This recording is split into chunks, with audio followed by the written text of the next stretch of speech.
My fiancé of 5 years just dropped the polygamy bomb right before our wedding, and I'm starting to think his spiritual friends have something to do with it.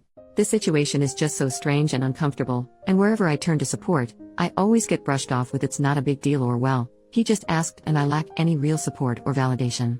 I can't go to my parents, so I'm hoping a bunch of strangers on Reddit might offer more help than my social circle did so far.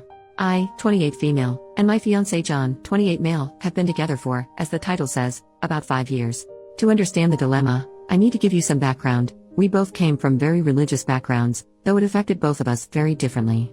John became a problem child, running away, causing problems, and eventually finding a crowd his parents would not approve of. Most of the members of this group were a part of the LGBTQ+, smoked pot, engaged in protests, and were either atheist or practiced different religion. Although some of the members since have left, this crowd became his current friend group. I won't go into details about each and every one of them, but the main ringleaders are Alex, 35 non-binary, and Avery, 33 male. From what I understand, they collected damaged people, as John jokingly said one day, and let them couch surf when things got rough. Alex is some sort of a Nepo baby and Avery works in IT, or something like that. John met them when he was 15. At first, I thought they seemed very cool and couldn't wait to meet them since John equated their relationship to that of a child and a parent, so clearly very important people in his life. But when I finally met them, when we were 21, and in college and home for the summer break, the meeting left me a bit disillusioned.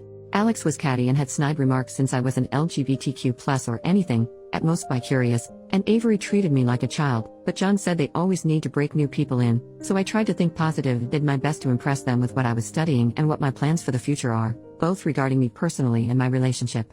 But the more I talked, the more they seemed to disapprove of me.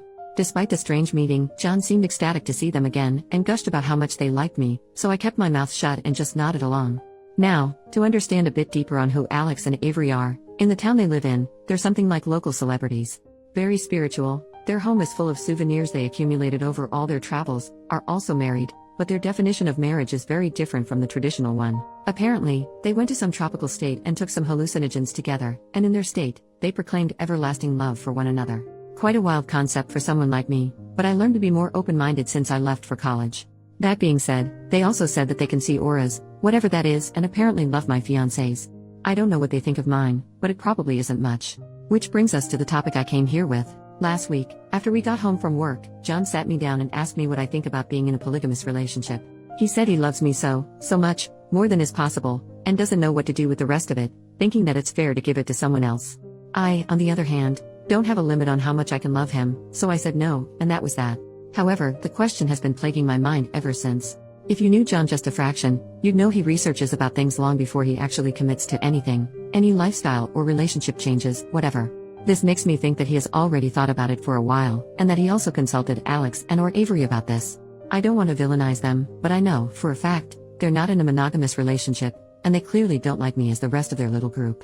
Again, I don't want to point fingers, and I won't ask John to show me his messages with them unless I have solid proof that isn't just a gut feeling, but I just have this horrible feeling that they, somehow, pulled in John. There's no way he just thought about it suddenly on his own. 5 years of relationship, and the idea of non-monogamy was never brought up, and now suddenly, just as we're about to be married, he brings this up? I don't buy it one bit, but I can't just go ahead and confront them now, can I? I just don't know what to do. I feel stuck. At home, I pretend everything is fine since my group of close friends told me that I'm just overthinking, and I believed it for a while, but whenever I look at John, all I can think of is, he thinks there's a cap on how much he can love me, and he wants to love someone else. I want to deal with this, but I don't know how. If I bring it up with John, he'll just brush it off as well, or he'll think I'm cheating or don't trust his friends. I worked hard to get their approval, and I know for a fact John shares everything with them. He wouldn't keep this for himself. I just hope that someone here can give me pointers on how to proceed. Thanks. Update. I figured I'd update when something major happens, and I think this is it. But before I get ahead of myself, let me fill in some blanks in my story. Me and John came from similar backgrounds, but my family was a bit less strict, allowing me to go to college since I had great grades. The plan for me was to move back after getting a degree, finding a job, a husband, and living the traditional life, which, obviously, didn't happen because I met John, who literally changed the trajectory of my life. After a year, I switched from my first major to one I liked more, and it's been a while since I contacted my parents. They didn't approve, of course, but with John's help, I didn't give in to their demands to come back.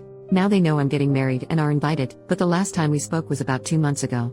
John has completely no contact with his parents since 18.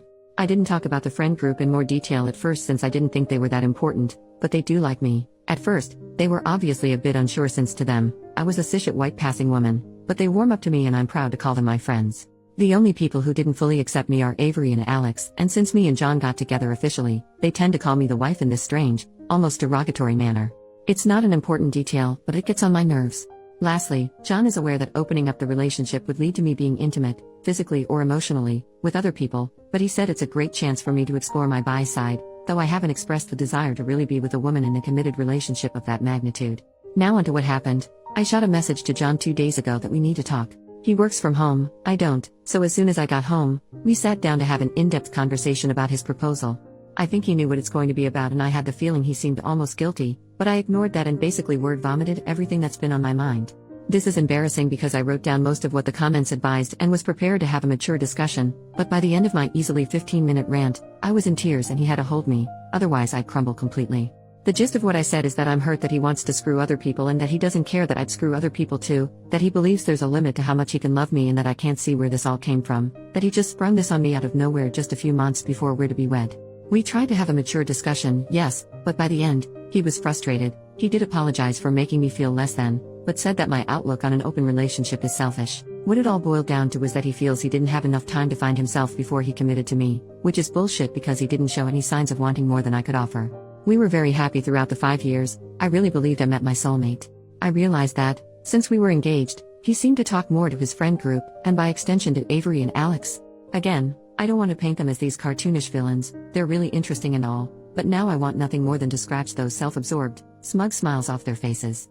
In the end, I demanded to see his phone, and he was shocked. We had a rule that we can see each other's phones, but we don't share passwords or anything since relationship is built on trust, and neither wanted to be a prison guard in the relationship. Nevertheless, he unlocked and handed over his phone, and I searched his messages, even deleted ones, and found nothing out of the ordinary. Then I checked the call log, and guess freaking what? Hours-long calls to and from either Avery or Alex. I was fuming, and asked him what the hell does he need to discuss with them this long, and mind you, these dated months back. John eventually caved in and admitted it was them who brought up the idea of open relationship, but they also talked about everything else since they're such role models. John admitted that he started getting cold feet a while ago and needed a safe place to discuss this. I guess I, his wife-to-be, am not safe? Please make it make sense. Why even marry me, then?